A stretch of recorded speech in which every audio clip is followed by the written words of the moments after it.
Que le Seigneur vous bénisse. Amen. Je suis encore dans la joie, nous sommes encore dans la joie ce matin d'être dans la maison du Seigneur. Pour donner ce message aux frères et sœurs qui ne peuvent pas venir ici à cause du confinement.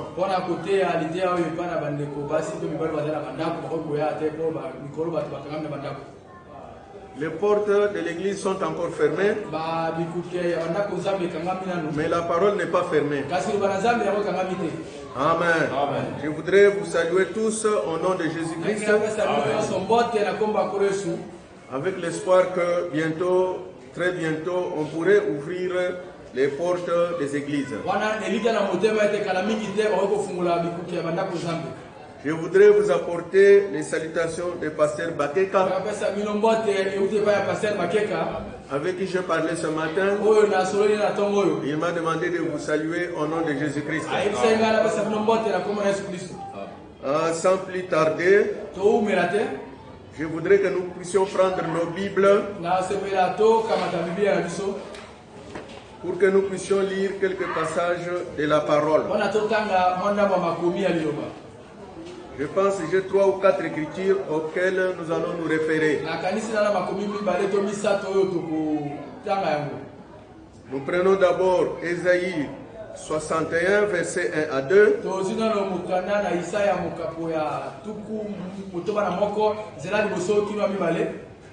Je lis au nom de Jésus-Christ. L'Esprit du Seigneur, l'Éternel, est sur moi. Car l'Éternel m'a oint pour porter de bonnes nouvelles aux malheureux. Il m'a envoyé pour guérir ceux qui ont le cœur brisé, pour proclamer aux captifs la liberté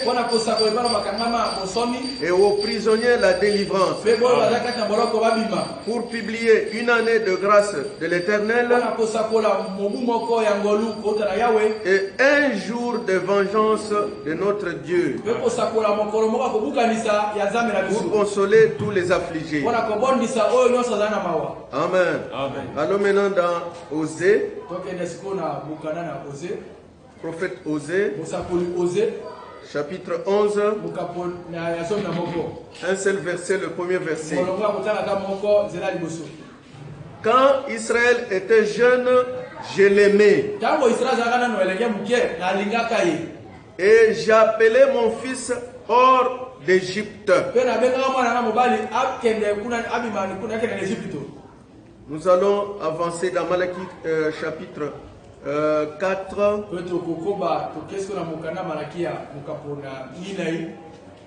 Versets 5 à 6. Voici, je vous enverrai Élie le prophète, avant que les jours de l'Éternel arrivent, ce jour grand et redoutable. Il ramènera le cœur des pères à leurs enfants et le cœur des enfants à leurs pères, de peur que je ne vienne frapper le pays d'interdit. Et le dernier passage, c'est dans Matthieu chapitre 24.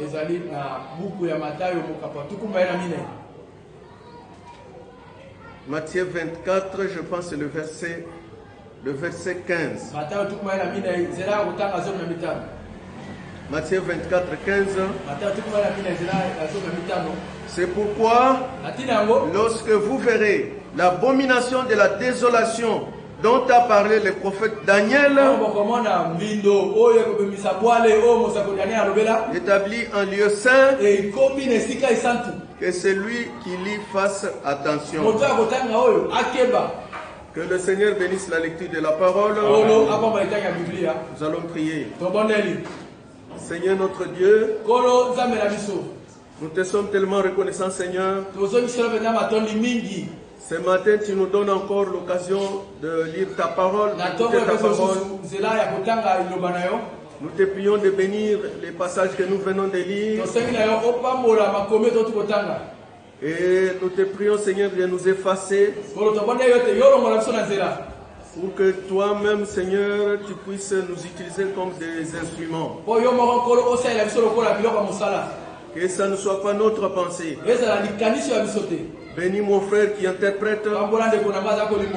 Bénis le petit groupe de frères qui sont ici. Et bénis ceux qui vont écouter ailleurs. Nous le demandons au nom de Jésus-Christ, notre Seigneur et Sauveur. Amen. Amen. Vous pouvez vous asseoir. Ce matin, mon titre, c'est le jour de vengeance de notre Dieu. Et mon sujet, aujourd'hui cette écriture s'est accomplie partie 2. Et mon inspiration, le nouveau ministère de l'épouse. Amen. Amen. Et je voudrais vraiment remercier le Seigneur pour la grâce qu'il nous a donnée pendant ces jours de confinement et où la parole a été ouverte encore davantage au travers du quintuple ministère. Et quand nous venons ici, pour que nous puissions donner écho à cela. Et nous voulons vraiment que vous puissiez nous donner votre attention ce matin. Nous allons lire beaucoup de passages de la Bible. Le Branham nous a enseigné que les prophéties de Dieu ont multiples applications.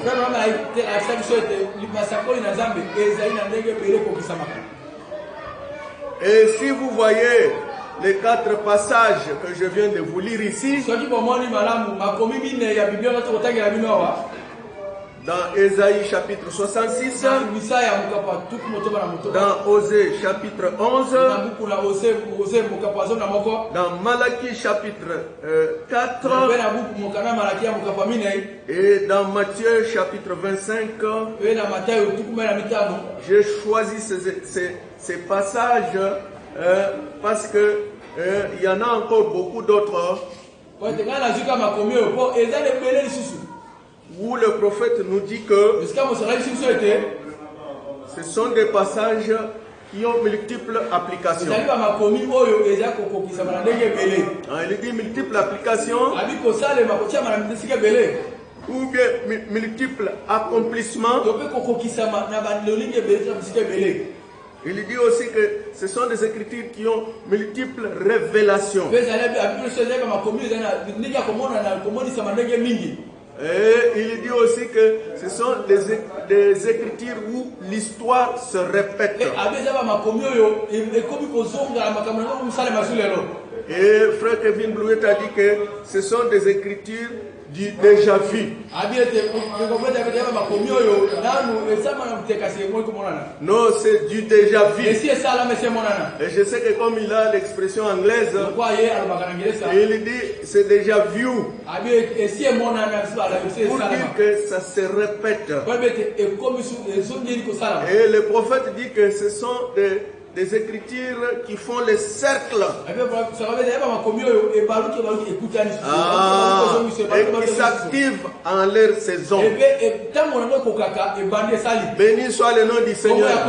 Et ceci est très important parce qu'il n'y a que le message Frère Branham qui enseigne cela. Et cela n'est pas connu dans les dénominations. Amen. Amen. Pour savoir qu'une écriture peut avoir multiples applications, multiples accomplissements, multiples révélations, pour montrer que Jésus-Christ est le même hier, aujourd'hui et pour toujours. Le sujet de ce matin principalement, c'est pour parler du jour de vengeance de notre Dieu. Mais le serviteur de Dieu Kevin a prêché. Aujourd'hui, cette écriture est accomplie partie 2.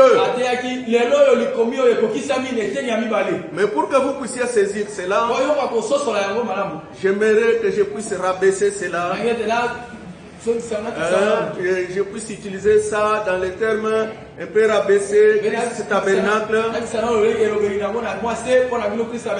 Comme aussi nous avons de nouveaux frères au milieu de nous. Il y en a qui ont été baptisés dernièrement. C'est pourquoi je vous prie de bien suivre les prédications qu'on a données avant. Et si vous avez raté ça, vous allez avoir des difficultés pour comprendre. Mais puisse le Seigneur vous aider à pouvoir comprendre cela. Amen. Amen. J'aimerais insister sur le passage de Osée, où il est parlé de j'ai appelé mon fils hors d'Égypte. Amen. Amen. Béni soit le nom du Seigneur. C'est le prophète Osée qui a donné ça à propos de l'amour. Si vous lisez comme nous l'avons lu là, très bien, vous voyez qu'il parle de l'amour de Dieu pour Israël. Mais quand est-ce que Osée a parlé de cela?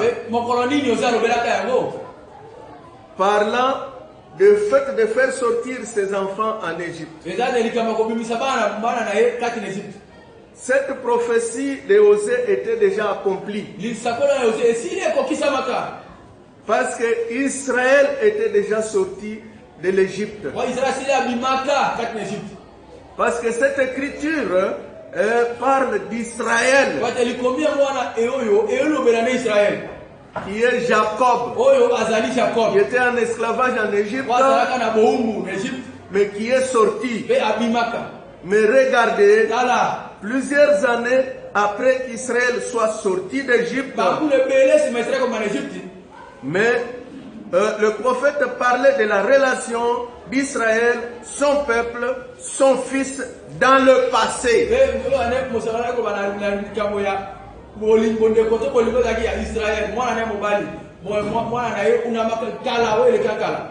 Amen. Amen. La première partie de cette prophétie c'était déjà accompli. Mais le prophète Osée a parlé.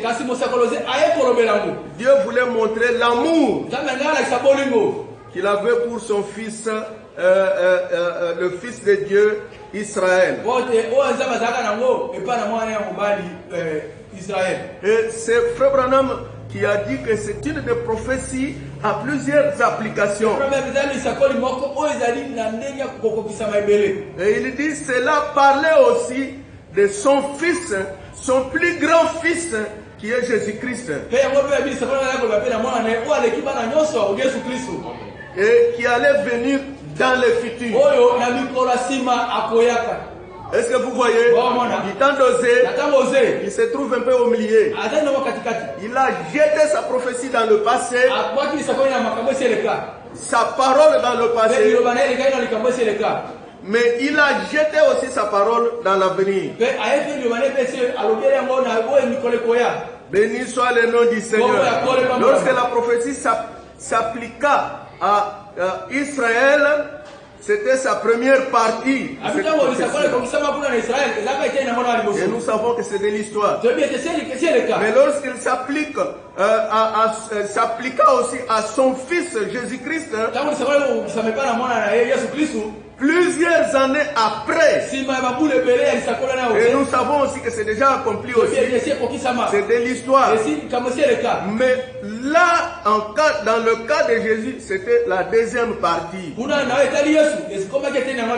la deuxième application, ou la deuxième le deuxième accomplissement, où cette prophétie a été activée la deuxième fois. Mais le temps où Osée, le prophète, l'avait parlé, il concernait une saison passée. Mais elle concernait aussi une saison à venir. Et nous savons que ça c'est déjà accompli.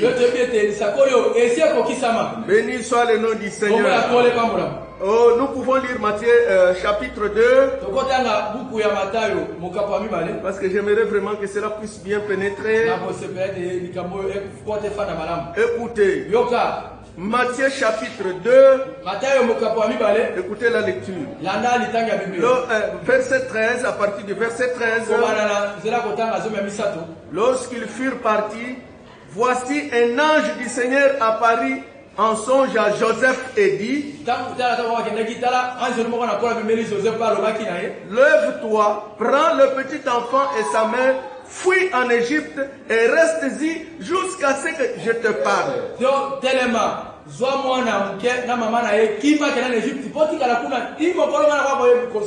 Car Hérode cherchera le petit enfant pour le faire périr.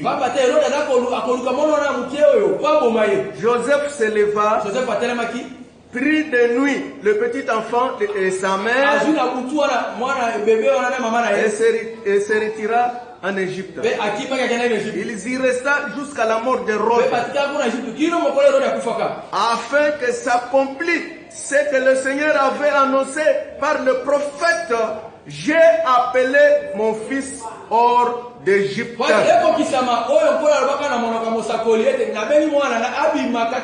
Et nous savons qu'il s'agit du prophète Osée. Comme nous venons de le lire aussi dans Osée chapitre 11 verset 1. Nous continuons la lecture. Alors Hérode, voyant qu'il avait été joué par les mages,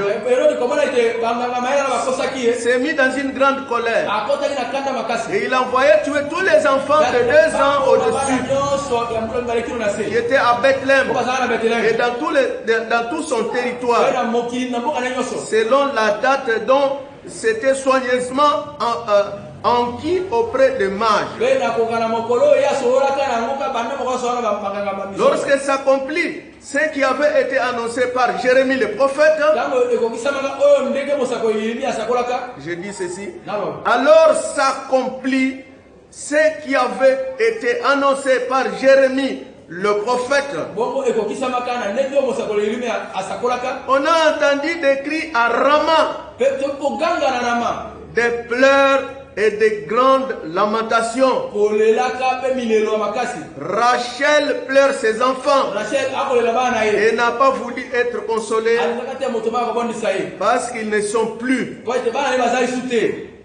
Est-ce que vous voyez? Je vais lire continuer la lecture.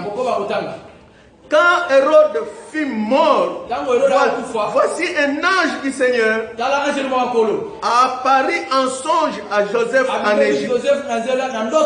Et il dit: lève-toi, prends le petit enfant et sa mère et va dans le pays d'Israël. Ah, c'est là où il a appelé son enfant hors Israël. Car ceux qui voulaient à la vie du petit enfant sont morts. Joseph se leva, prit le petit enfant et sa mère et alla dans le pays d'Israël. Écoutez, mais ayant appris qu'Archélaïs régnait sur la Judée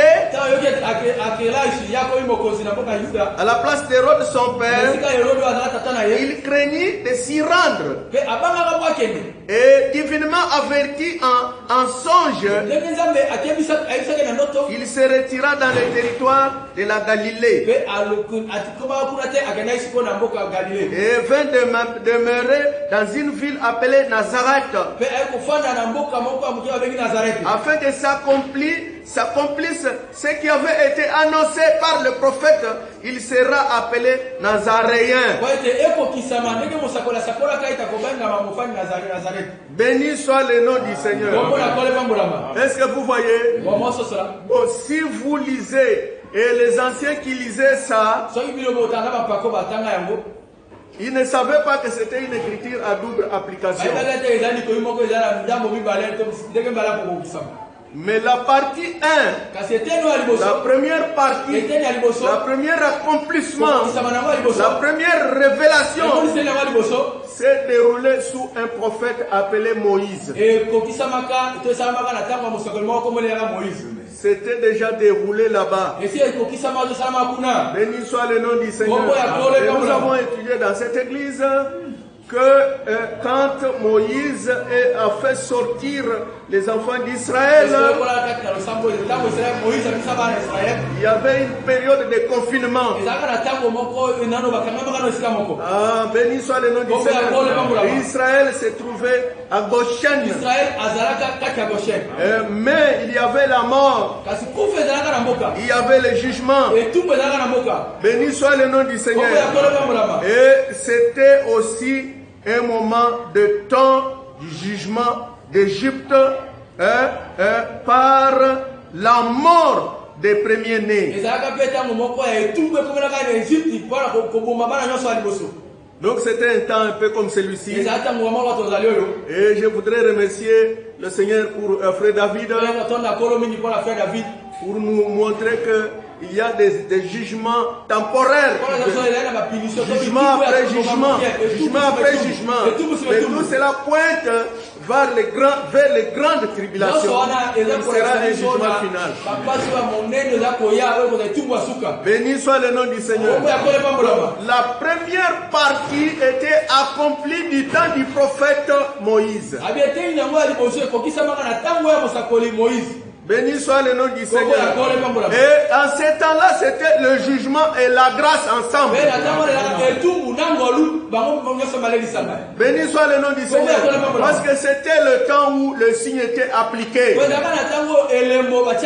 Qui est le type d'aujourd'hui. Béni soit le nom du Seigneur. Est-ce que vous comprenez? C'est pourquoi j'ai apprécié la prédication du bien-aimé frère Nat.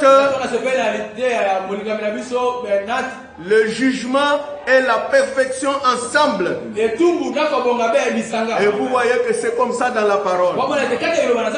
Mais la partie 2 de cette prophétie d'Osée, Amen. C'est l'ange qui est venu informer David.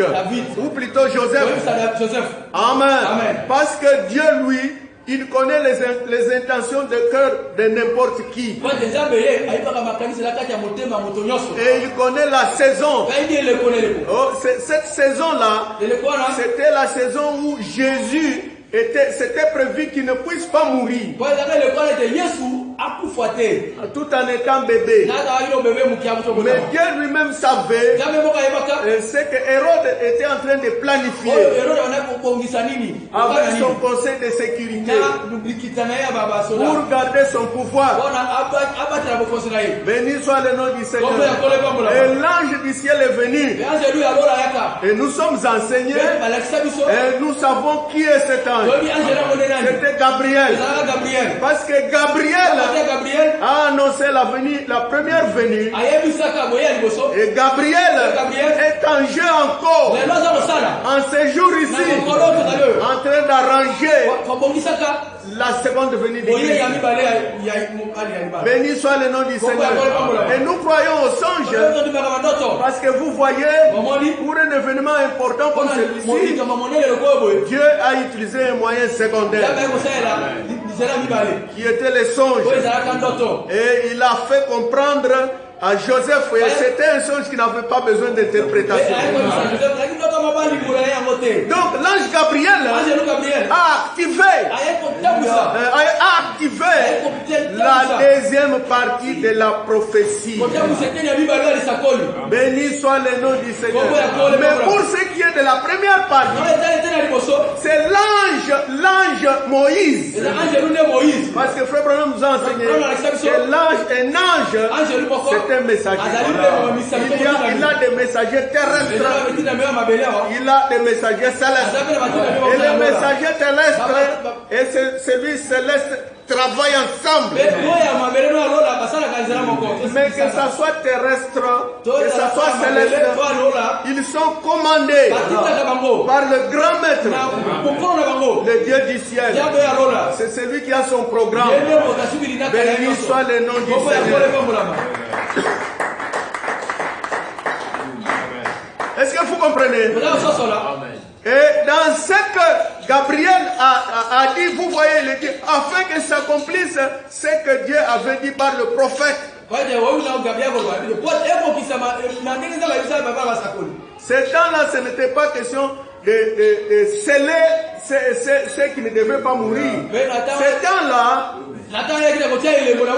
il fallait que la prophétie parlant de Rachel qui pleure, ça devait s'accomplir. Béni soit le nom du Seigneur.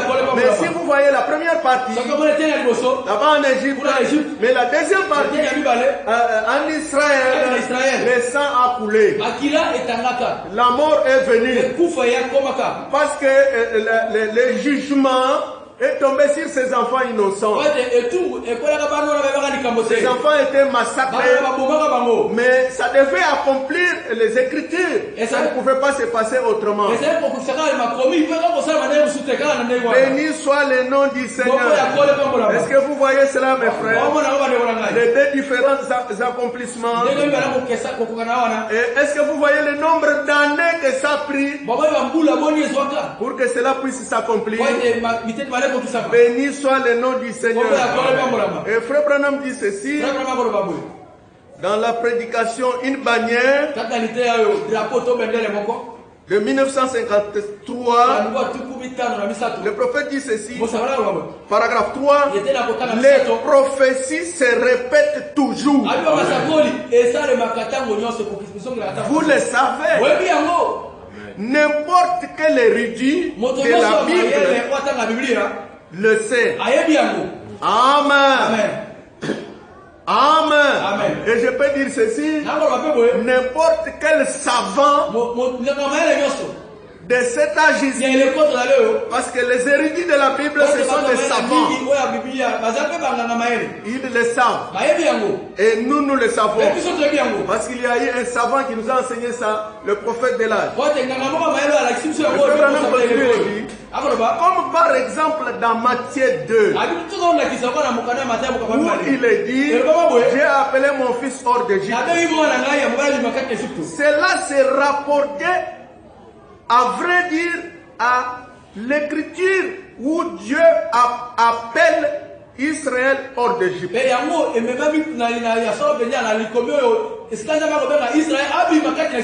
Mais cela s'est reporté aussi à Dieu appelant son fils Jésus hors d'Égypte. Est-ce que vous comprenez? Donc vous voyez deux parties de la prophétie. Amen.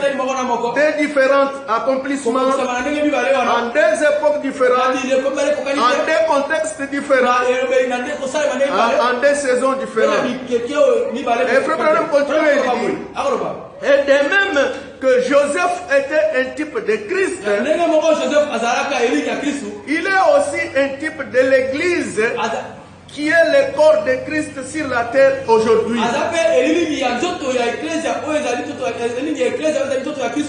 Béni soit le nom du Seigneur.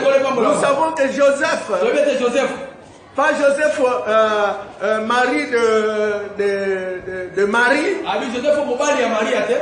mais Joseph, le fils de Jacob, nous savons qu'il était un type de Christ. Mais le prophète dit qu'il est aussi un type de l'Église, qui est le corps de Christ sur la terre aujourd'hui. Béni soit le nom du Seigneur. Et si je dis je suis Joseph perfection, ça va choper les gens. Mais ce sont les deux accomplissements ou les deux applications d'un même passage. Béni soit le nom du Seigneur. Parce que l'apôtre nous a enseigné que l'épouse est un chef d'œuvre au temps de la fin. Comme Christ était un chef d'œuvre. Mais il a montré que Christ était posé sur le socle. Abraham, Isaac, Jacob, Joseph. Quatrième ligne. Quatrième partie du socle. Et Joseph, la perfection. Il n'y a rien contre Joseph. En ce temps de la fin, c'est l'épouse. Béni soit le nom du Seigneur. C'est pourquoi le jugement vient ensemble avec la perfection. Pendant que Dieu va donner le jugement à ceux qui rejettent la parole, à ceux qui rejettent le... Mais il y a une épouse, Joseph perfection, avec le vêtement arc-en-ciel sur lui, qui est le type de cette tonnerre, les couleurs de l'arc-en-ciel. Et Frère Branham dit que la robe qui était sur Joseph, c'est la même robe qui était sur Jésus. Et c'est la même robe qui est sur l'épouse aujourd'hui. Béni soit le nom du Seigneur. Et le prophète dit que les érudits savent que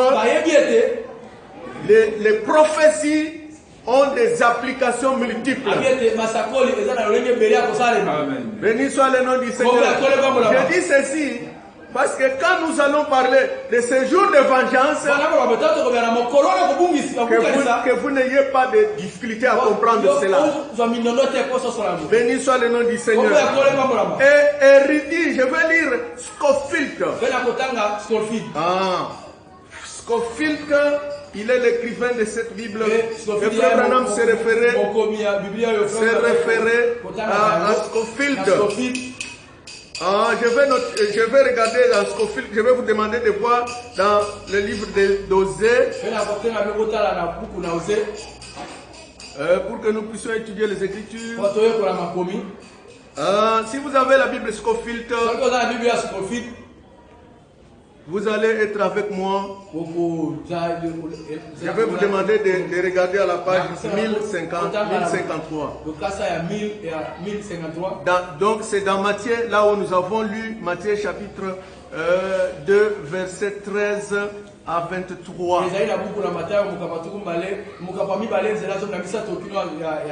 Il y a des notes qui sont en bas de la page. Frère Branham s'est référé, il disait Scofield, regardez un peu les notes qui sont en bas des commentaires de Scofield.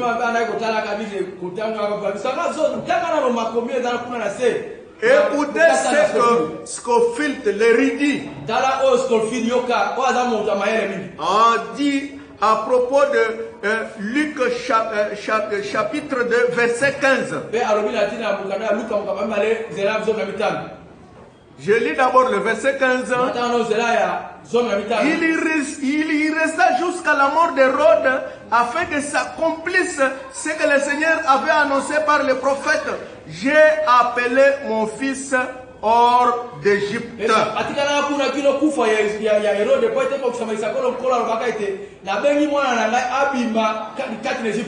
Et Scofield, docteur Scofield fait le commentaire. À la page 1053. Il dit ceci à propos de Matthieu 2, 15. Il dit citation d'Osée 11, 1. Commentaire. Une parole prophétique a souvent un sens caché plus profond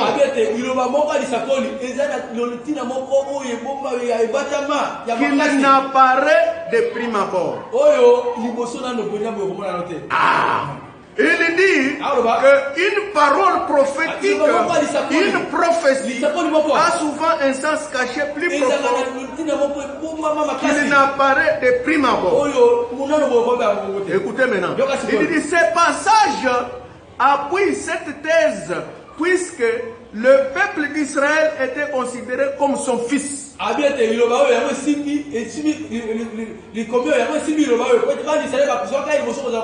Ce passage concerne Israël, son fils qui était en Égypte et qui est sorti. Mais, écoutez, mais le Seigneur Jésus est le Fils de Dieu par excellence. Et cela s'applique aussi à Jésus. Son fils, son plus grand fils, qui est sorti de l'Égypte. Amen. Est-ce que vous voyez cela? Est-ce que vous voyez cela? Les deux parties de la prophétie, les deux bouts de la prophétie. Béni soit le nom du Seigneur. Et je vais vous dire, mes frères, Amen. Même si on n'arriverait pas à ce qui est prévu aujourd'hui, mais avec les explications, avec l'enseignement, vous puissiez comprendre. Que cela ne puisse pas vous troubler. Béni soit le nom du Seigneur. Parce que vous verrez des choses qui se sont passées peut-être dans la vie de Frère Branham. C'est passé dans une église locale. Et vous allez peut-être penser qu'ils sont en train de copier, d'imaginer ou de monter cela. Béni soit le nom du Seigneur. Par exemple, il y avait un couple qui était là-bas pour déranger le prophète. En faisant des choses qui étaient sales. Mais Frère Branham était déjà averti qu'il y a un piège qui vous est tendu. Béni soit le nom du Seigneur.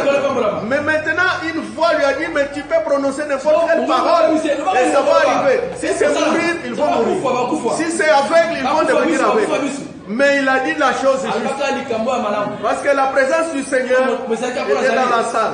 Au lieu de le maudire, au lieu de s'énerver, il a dit, je vous pardonne. Et quand il a fait ça, il a dit la chose juste, c'était l'ouverture de ce troisième poule, dans la puissance du troisième poule. Béni soit le nom du Seigneur. Et nous savons ce qui s'est passé au Kenya à Eldoret. Et que c'est lui qui dit autre chose que ce qui a été prêché. Qu'il soit, au lieu de dire qu'il soit en attente, qu'il soit pardonné. Béni soit le nom du Seigneur. Parce que quand les enfants de Dieu se réunissent, les anges sont là. Le Saint-Esprit est là. Le ciel est là pour prendre les choses au contrôle. Béni soit le nom du Seigneur. Donnons une acclamation. Oh, merci Seigneur. À propos de l'abomination qui cause la désolation, dont a parlé le prophète Daniel. Amen. Et des armées étrangères qui envahiraient Jérusalem. Frère Branham dit ceci dans questions et réponses du 3 janvier 54 matin.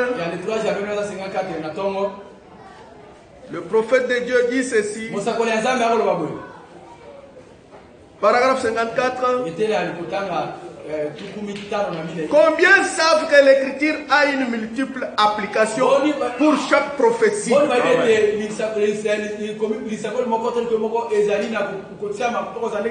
Assurément. Oui, monsieur. Amen. Amen. Elle s'appliquera exactement pour ces temps-là. Et elle se répétera de nouveau ici quelque part. L'histoire se répète. Amen. Amen. Dites amen. Ainsi, en est-il de même pour Jérusalem, investi de toutes parts par des armées étrangères. Cela c'est bien sûr accompli littéralement, historiquement, autour de l'an 96.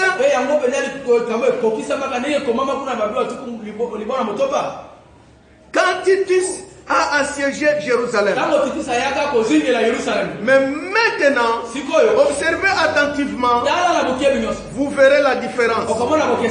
Je crois que Jérusalem sera de nouveau assiégé de toutes parts par des armées à la fin des temps. La désolation l'abomination qui cause la désolation dont a parlé le prophète Daniel. Amen. Est-ce que vous comprenez? La première partie, c'est une prophétie déjà accomplie.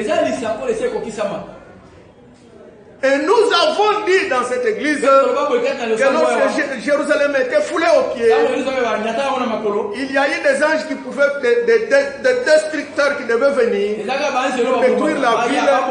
Mais il y a eu un ange avec un écriteau à la ceinture qui a dit arrêtez. Qu'on puisse d'abord sceller les serviteurs du Seigneur qui sont là-bas dans la ville, qui gémissent.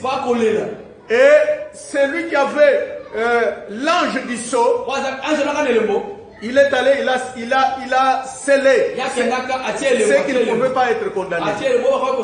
Et ensuite, les anges destructeurs sont venus détruire le temple, tuer les vieux, les vieillards, les femmes enceintes. Et oh, il est malade, tuer n'importe sans pitié. Cela s'est accompli. Amen. Et nous avons lu que c'était même la fin de la dispensation des Juifs à ce moment-là. Et l'ouverture de l'ère de l'âge des gentils. Est-ce que vous voyez la première partie de cette prophétie? Est-ce qu'il y aura une deuxième partie? Après la dispensation des gentils, après l'enlèvement de l'épouse. Amen. Mais entre la première partie et la deuxième partie, il s'est passé plus de 2000 ans. Mais maintenant là, nous sommes en train d'aller vers l'accomplissement de ces jugements, ces fléaux, ces coupes qui vont se déverser, comme nous sommes en train d'enseigner aussi sur les coupes et les fléaux. Béni soit le nom du Seigneur. Et vous allez voir que, mais avant qu'on en arrive là-bas, Israël doit être scellé. Les 144 000 vont être scellés aussi là-bas. Béni soit le Seigneur. Parce que les jugements et les scellements viennent toujours ensemble. Les jugements et la grâce. Nous sommes sauvés par le jugement. Noé était jugé par le jugement. Était sauvé par le jugement. Béni soit le nom du Seigneur. Oh, merci Seigneur. Amen. Merci Seigneur. Donc lors de la deuxième, il y aura des Juifs qui seront aussi sauvés. Frère Branham dit ceci dans Docteur Moïse. Chaque écriture a plusieurs applications. Où elle évolue en cycle. Et l'histoire se répète. Est-ce que vous voyez mes frères comment j'ai insisté là-dessus? Béni soit le nom du Seigneur. Parce que nous allons entrer dans la chose dont nous allons parler des jours de la vengeance de notre Dieu. Mais Frère Branham dit ceci à propos de Malachie 4. Il y a deux parties aussi. Amen. Ramener le Père au Fils. Et amener les Fils au Père de la Pentecôte.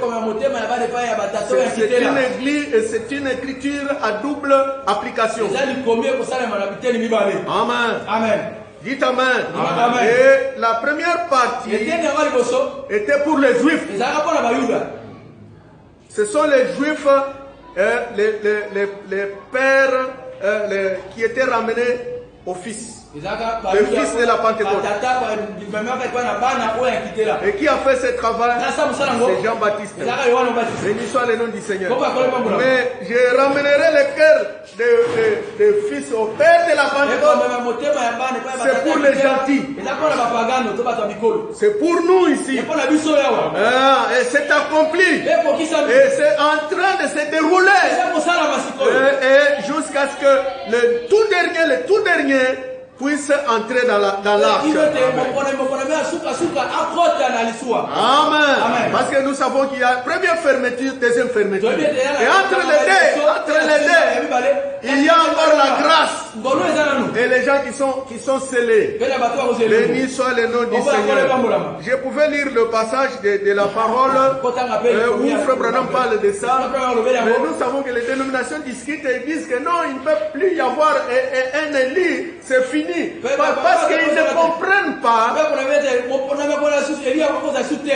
que Dieu peut utiliser l'esprit qu'il a oint à un serviteur dans une époque comme ça et le prendre encore ce même esprit, oindre un autre pour faire encore un autre travail différent.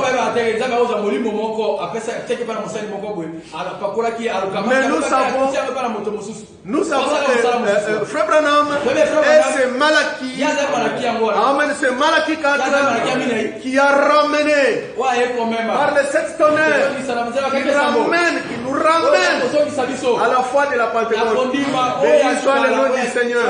Avec les signes et les miracles, avec l'ouverture de la parole. Mon peuple ne sera jamais dans la confusion. Au temps du soir. Béni soit le nom du Seigneur. Mais maintenant, je voudrais toucher la partie qui nous est l'écriture sur laquelle on a donné le titre. C'est Ésaïe 61.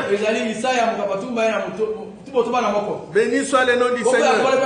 Et dans cette écriture aussi, à double application. Et j'ai lu, quand je lisais Scofield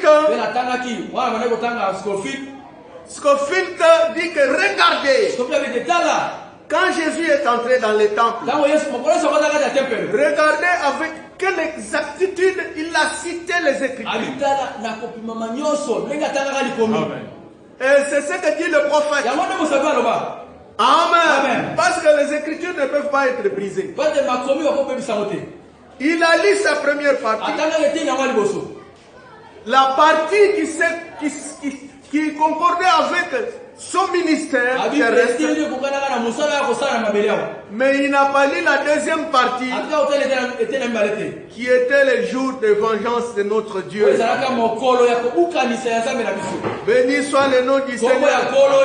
Si nous pouvons lire dans Luc chapitre 4. Amen. Luc chapitre 4. Que dit la parole? À partir du verset 6, il s'est rendu à Nazareth où il avait été élevé. Et nous savons pourquoi il a été élevé là-bas. Déjà avec ce que nous venons de lire ce matin, il devait rester là-bas. Amen. Mais il a été élevé là-bas. C'était pour une raison. Même Frère Branham dit que il est né dans le Kentucky, mais il est venu à Indiana parce qu'il y avait une situation de son père qui avait tué quelqu'un et puis il est allé se réfugier à Kentucky. Si je me trompe, que Dieu me pardonne, si ce n'est pas comme ça. Amen. Mais Dieu savait que ça serait Jeffersonville, Indiana. Béni soit le nom du Seigneur. Dieu ne fait rien au hasard. Et si vous voyez, vous allez voir les gens qui vont habiter Bethléem.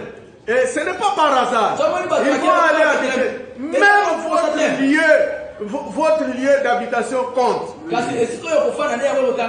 C'est pourquoi j'ai toujours dit aux gens, il sait que l'église est quelque part ici en Gaba, mais il va chercher la maison là-bas, en Djili, là-bas, en Nikonga, et passer là-bas.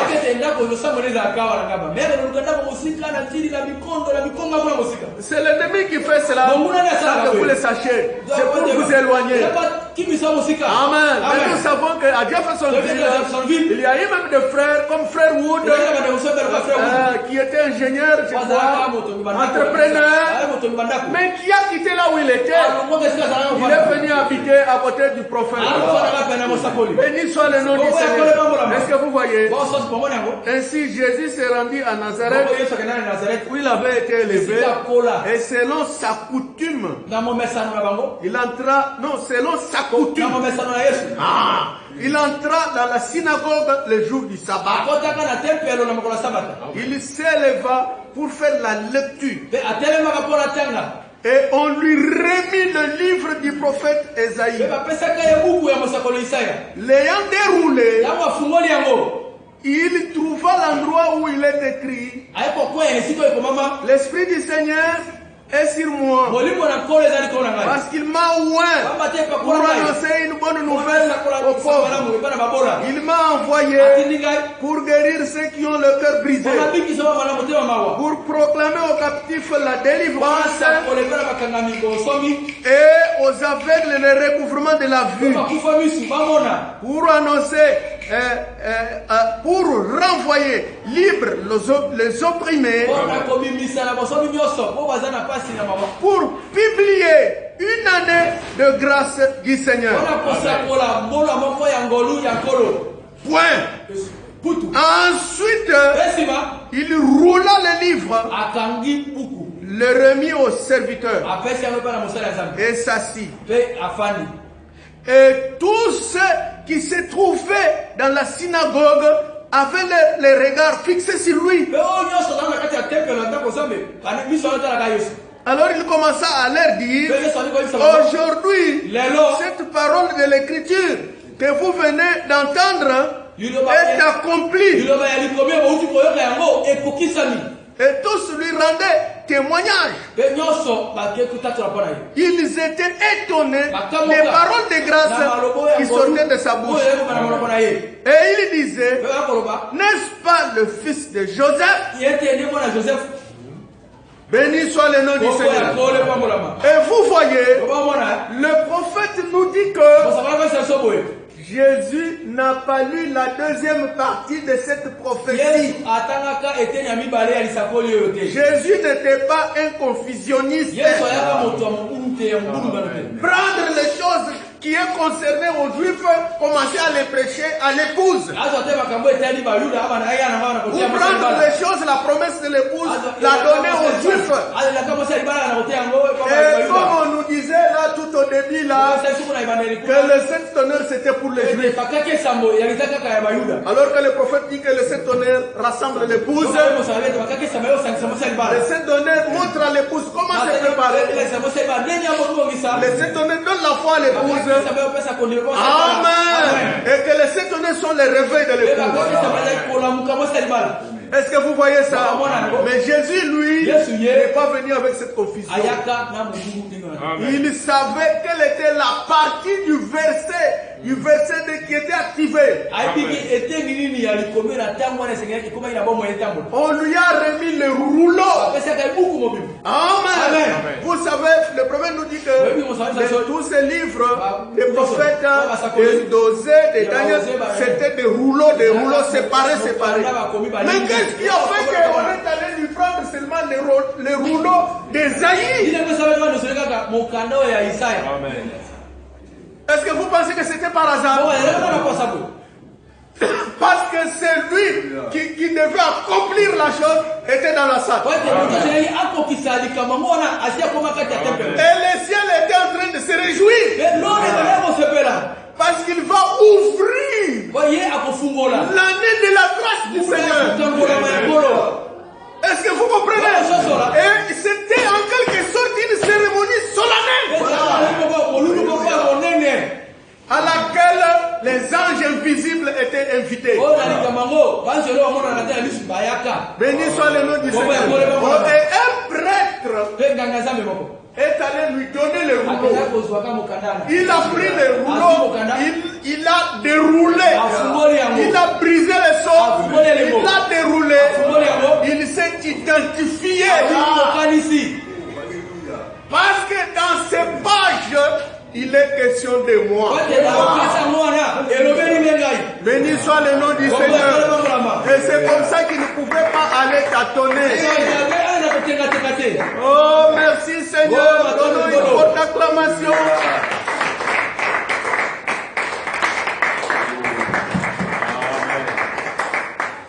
Frère Branham dit ceci. Aujourd'hui, cette écriture est accomplie. Et il dit ceci. Et quant à cette écriture-ci, qui m'a poussé à y jeter un regard, c'était quelque chose qui s'est passé très récemment à Phoenix, Arizona. C'était le dernier jour du service où je devais parler à la Convention internationale des hommes d'affaires du plein évangile. Et à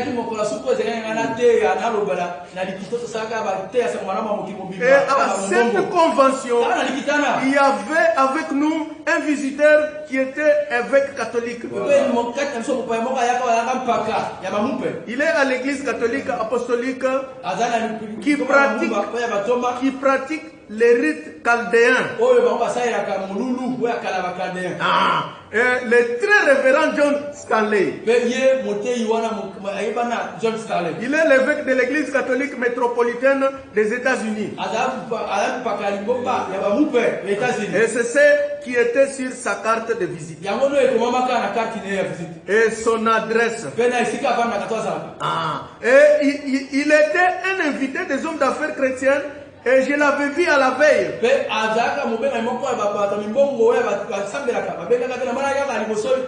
Et pendant que j'ai parlé, samedi soir, je crois que c'était cela. Ou samedi matin au déjeuner, pendant que j'ai parlé, il continuait à me regarder. Et je me suis dit, mais cet homme-là est certainement en train de désapprouver tout ce que j'ai dit. Et vous savez, vous pourriez simplement le voir. Il continue à hocher la tête, sa tête de haut en bas. Mais je ne savais pas ce qui s'est passé exactement en lui. Amen. Est-ce que vous comprenez? Je vais lire. Et ainsi, dimanche après-midi, parce que je m'étais levé pour parler, j'allais prendre mon texte sur les douleurs de l'enfantement. Là où Jésus a dit, comme une femme en travail, elle est en travail pour accoucher. Et ainsi, j'allais parler des douleurs de l'enfantement comme sujet à partir de ce passage, disant que le monde est maintenant dans les douleurs de l'enfantement.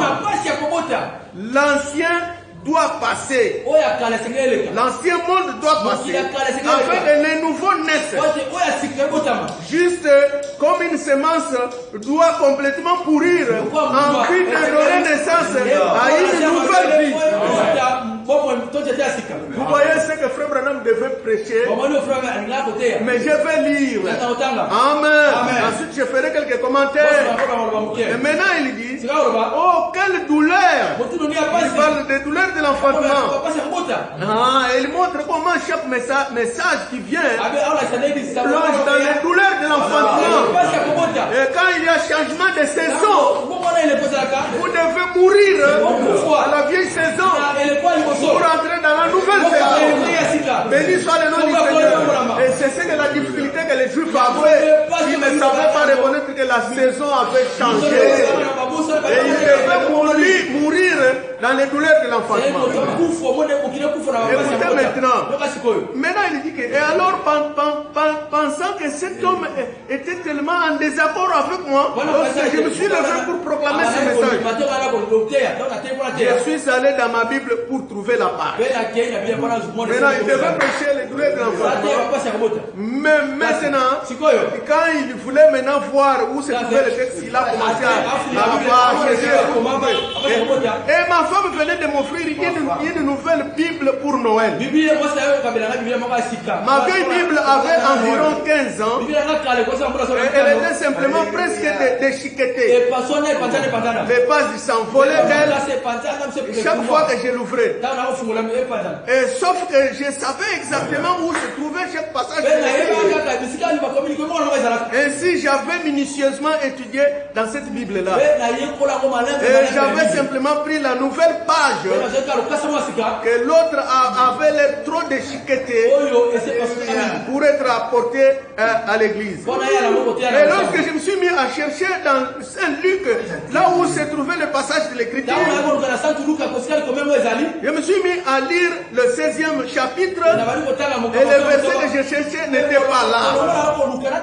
Ainsi je me suis dit, c'est étrange. J'y suis retourné et cela n'était toujours pas là. Et frère Jacques Mo de Shreveport, Louisiana, mon ami intime, était assis là. Et j'ai demandé, frère Jacques, cela ne se trouve-t-il pas dans Saint Jean 16? Il a dit oui, frère Branham. Et ces prêtres catholiques s'est levé de son ciel, humilié d'à peu près une centaine de membres clergés là-bas, assis sur l'estrade. Il s'est avancé de moi, vêtu de ses robes, de ses toges, des croix et autres. Il s'est tenu debout près de moi. Et il a dit, mon fils, calme-toi. Dieu s'apprête à entrer en action. Et j'ai pensé, un prêtre catholique me dire cela. Il a dit, lis cela dans mon livre. Et j'ai lu le passage de l'écriture dans son livre. Et j'ai tiré mon texte, les douleurs de l'enfantement, et je suis allé de l'avant et j'ai prêché mon message. J'ai prêché mon sermon. Plus tard, après que j'ai terminé, il s'est mis debout après que j'étais parti et il a dit, il y a quelque chose qui doit arriver après cela.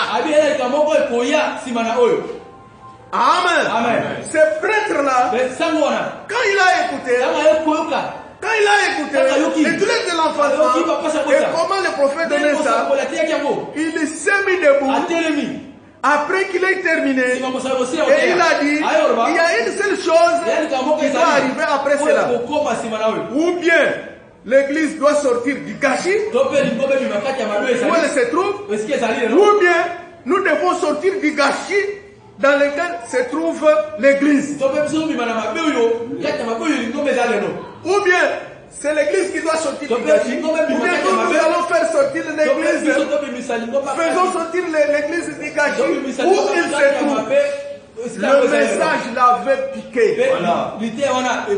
Le message l'avait atteint. Et vous savez que Jésus, quand il a lu, l'Esprit du Seigneur était là.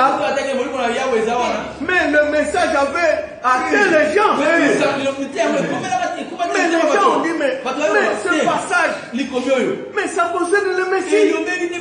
Mais qui est cet enfant qu'on ne connaît pas? C'est un Nazaréen. C'est le fils, mais c'est le fils. Mais les gens ne comprenaient pas. Parce que quand la prédication est donnée, il y a toujours des groupes. Et d'autres admiraient cela, disent les Écritures. Mais les autres se posaient la question, n'est-ce pas le fils de Joseph? Et je vous dis que Frère Coleman a prêché un message. N'est-ce pas le fils de Joseph? Pour nous montrer ce message dont nous parlons encore aujourd'hui. Parce que nous ne sommes pas le premier à pouvoir parler là-dessus. N'est-ce pas ça le fils de Joseph? Mais d'où lui revient cette sagesse? Mais il dit ça le nom du Seigneur. Écoutez, et le prophète dit, et j'étais en route chez moi. Écoutez maintenant. Retournant à Tucson ce soir-là, les enfants réclamaient un sandwich et je me suis arrêté pour acheter un sandwich à un petit point de vente. Et ma femme me dit, Billy, jamais de la vie je n'ai été aussi nerveuse que de te voir là, debout, en train de tâtonner à travers cette Bible-là. Cela t'a-t-il pas rendu nerveux? J'ai dit non. J'ai dit, je savais que c'était quelque part là-dedans. On n'a tout simplement pas inséré la page. Il s'agit d'une erreur d'impression. Et je vous dis que cette erreur d'impression-là, Dieu savait. Cette Bible avec l'erreur-là, ça devait aller dans une église pour que l'histoire se répète. Écoutez, elle reprit, elle dit, et dire que c'est moi qui t'ai procuré cette Bible-là. Il me semblait que chaque regard là à l'intérieur était fixé sur moi. Et j'ai dit, Dieu, tu n'y es pour rien. C'était une erreur d'impression dans la Bible. J'ai dit, cette page n'était tout simplement pas insérée là. Et même Frère Branham et sa femme ne savaient pas encore à ce moment-là qu'ils étaient en train de converser. Qu'est-ce qui s'était passé? Mais il ne savait pas qu'au moment où il était là-bas, le ciel était là. Quelque chose s'est passé. C'est comme si rien ne s'est passé, mais quelque chose s'est passé. Amen. Bien. Je me suis mis à l'examiner de nouveau. Elle était tout aussi parfaite que possible, sauf que le 16e chapitre s'est terminé, une partie de ce chapitre, juste à peu près 8 cm à partir du bout.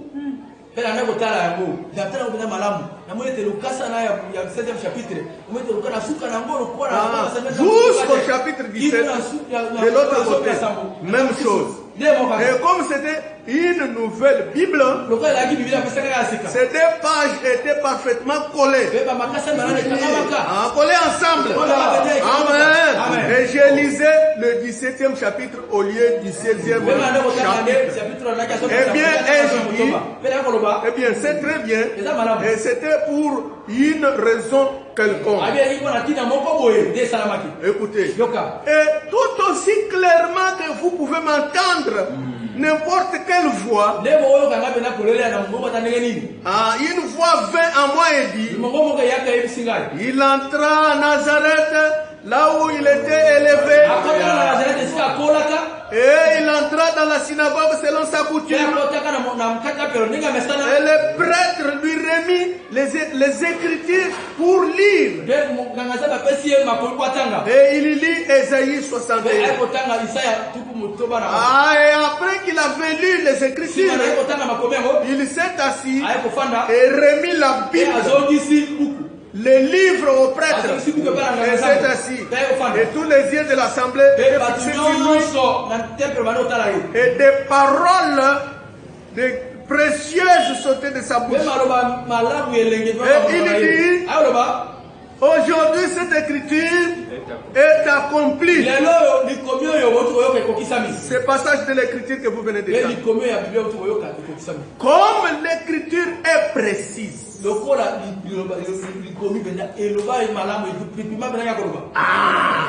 C'est une exclamation. Il dit que comme l'écriture est précise, précise. Si vous remarquez ceci dans Ésaïe 61, 1 à 2, c'est là que notre Seigneur Jésus a venu. À partir d'Ésaïe 61 et 2. Mais au milieu du deuxième verset d'Ésaïe 61, il s'est arrêté là où il est dit, l'Esprit du Seigneur est sur moi pour prêcher l'année de grâce. Alors il s'est arrêté. Pourquoi? L'autre partie, la deuxième partie, apporter le jugement, ne se rapportait pas à sa première venue, mais à sa deuxième venue. La deuxième partie apportait le jugement.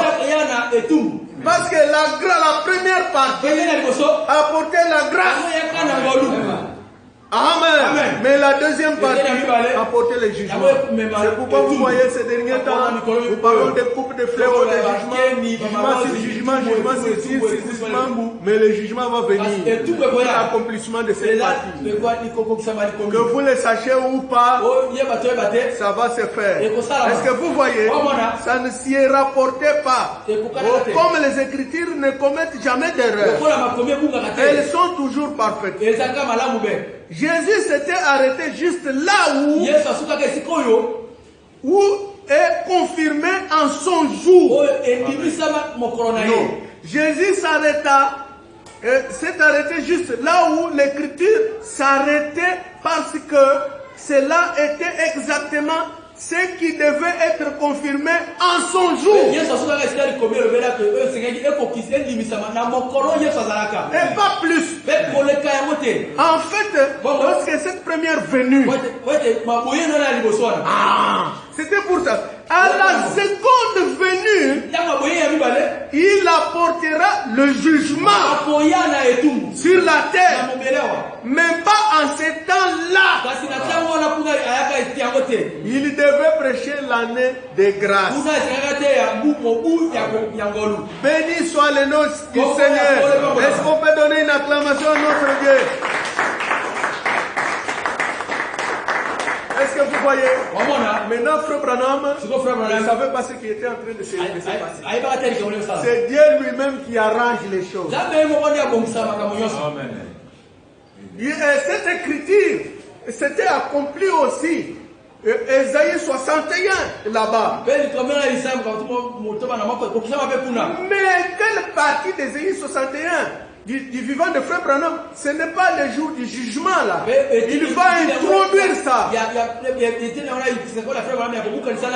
C'est l'introduction de ça. C'est le fait que le prêtre vient avec les livres. Amen. Pour qu'il donne au prophète. Frère Branham ne savait pas ce qui s'est passé. Mais quand il était en train de partir, une fois lui dit, si vous croyez aux voix, ou si vous ne croyez pas aux voix, c'est votre affaire. Mais nous croyons aux voix.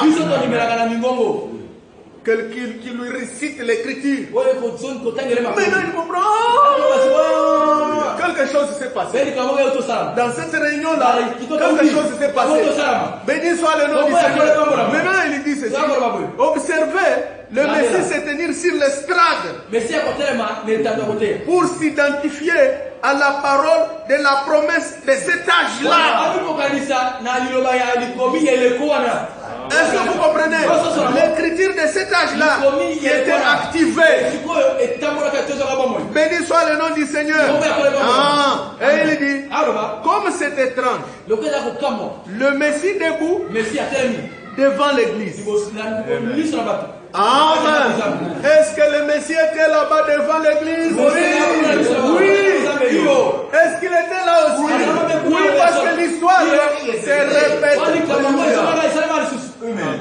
Oh, mais le Messie c'est qui? C'est le Ouin. Ouin est commissionné. Le prophète est Ouin. Il était commissionné. Béni soit le nom du Seigneur. Ça ne pose pas de problème. Est-ce que moi je suis Messie?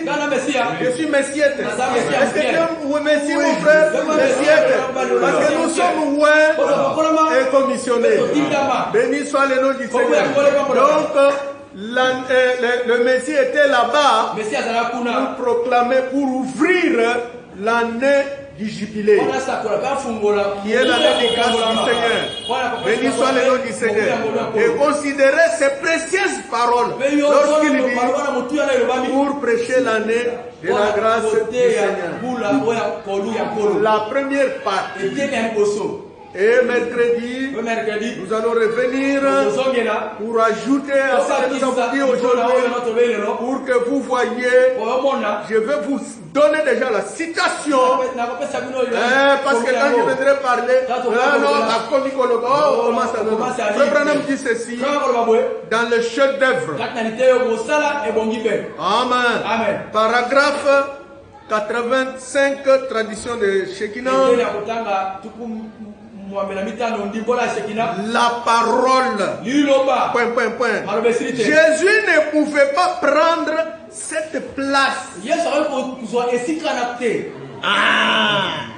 Vous vous rappelez, lorsqu'il a lu ces jours-là dans le livre, il a lu juste une partie de la prophétie. Laissant le reste pour les derniers jours. Et nous sommes censés prendre cette partie-là. Béni soit le nom du Seigneur. Est-ce que si aujourd'hui je prêche ça, je ne suis pas dans les Écritures, je suis dans les Écritures. Ainsi, que Dieu vous bénisse. Le mercredi, nous allons revenir pour parler de cette deuxième partie où le prophète dit Jésus ne pouvait pas prendre ça. Mais c'est pour le temps de la fin, le temps de jugement, le temps de fléau. Que le Seigneur vous bénisse. Nous allons nous lever pour prier. Amen. Bien-aimé Père Céleste, merci pour la parole de ce matin. Où tu nous montres que ta parole, même dans un seul verset, il peut y avoir des parties.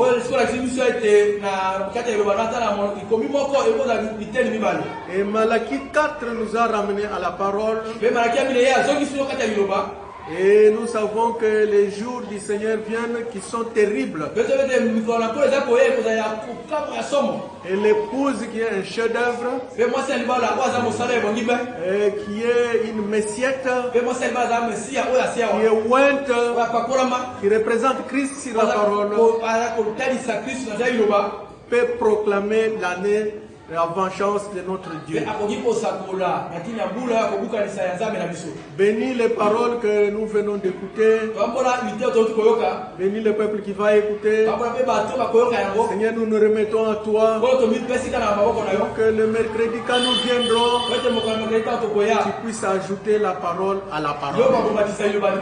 Nous le demandons au nom de Jésus-Christ, notre Seigneur et Sauveur. Amen. Amen. Que le Seigneur vous bénisse tous. Amen.